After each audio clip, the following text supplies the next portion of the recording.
Hi everybody, this is how I make my homemade bacon. There's a few things we'll need to start off. The first is the curing salts, kosher salt, cane sugar. Please don't panic. It is required to use for the curing process. It'll keep the meat from being over dehydrated and it's an antimicrobial. Also, at the end of this process, we end up rinsing the sugar salt brine off. Next, you'll need 2 food grade scales, unless you have a really expensive one that is able to measure in grams all the way to the tenths or hundredths place. I personally use 2 scales. My larger scale isn't sensitive enough, and my smaller scale just goes to 0.0. However, it is important to note that the online calculator that I'll link below actually goes to the hundredths place, so 0.00. If your scale isn't as sensitive as that, you need to make sure that you round up. So if the curing salts is 3.34, I would do 3.4 grams. The last 2 things we need are food saver bags. I've never used Ziploc gallon bags to do this. If they don't leak, it won't be a problem. However, if they leak, you'll lose some of the brine and the meat won't cure properly. So enter at your own risk. The last thing is pork belly. I get mine from Costco. They are so large, I end up having to actually cut it into 3 different sections so they'll fit into my food saver bags. All right, let's start prepping the pork belly.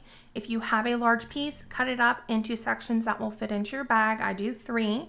You'll want to wash off and then thoroughly dry each piece. After it's been dried, set it aside. Make sure you have paper and pen handy, as well as your larger food grade scale. Ensure that you set the units to grams. I used a glass bowl, set it on the scale, make sure you tare it to put it back at 0.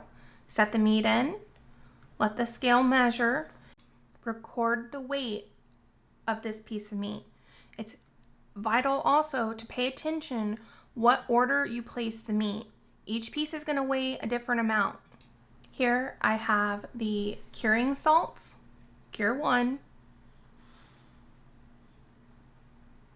followed by kosher salt,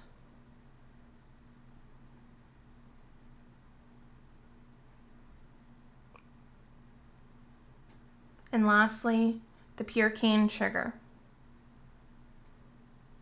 I use this online calculator. I'll put the link below. First thing you'll do is enter the weight of the meat at the top. Do not change the 6.25 for the number 1 cure. That's already been calculated.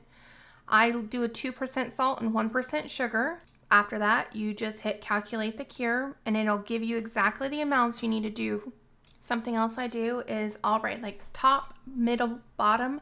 That is how I've stacked them. This ensures when I'm putting the cures out that each cure matches the size of the meat. You must ensure that you're paying attention to what cure goes to what meat. You want to make sure that you don't mess this up because you can end up giving yourself botulism if you use the wrong cure on the wrong meat and it's not strong enough for the weight of the meat.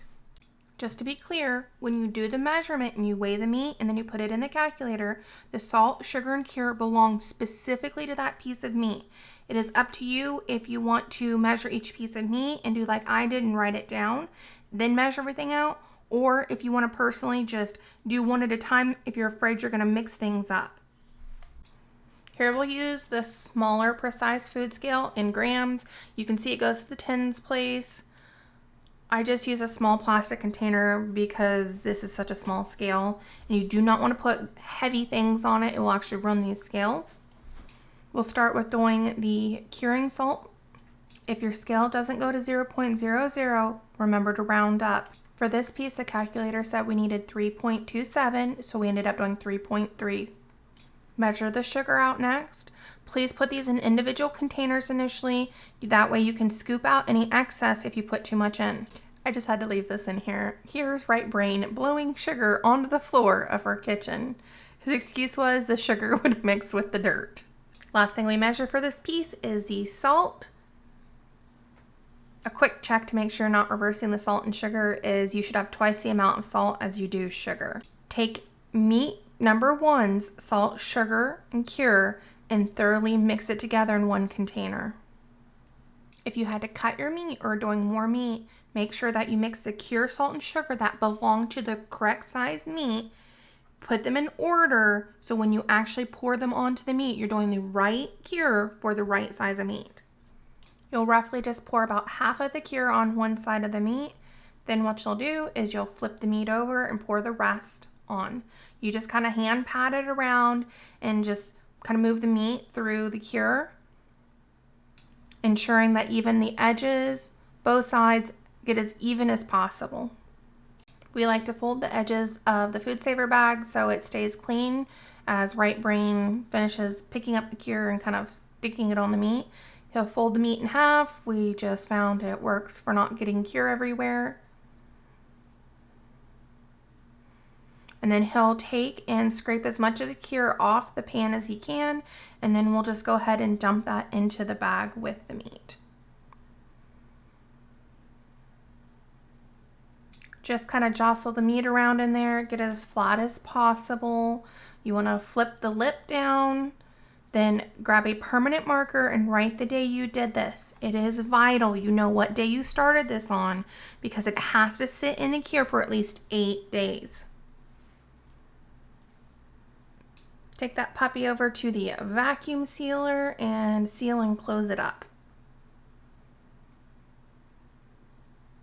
The hard part's done. We're just gonna take the meat, stick it in the refrigerator. It's fine if you stack it. It's gonna sit in there for 8 days. So we did this on the 18th. I'm probably gonna wait till the 27th, which is I believe Saturday, to take these guys out.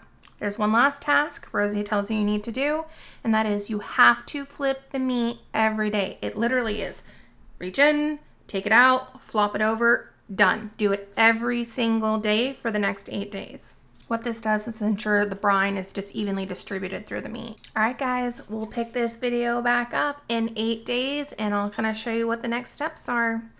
Hope you have a wonderful rest of your week. Thanks. Bye.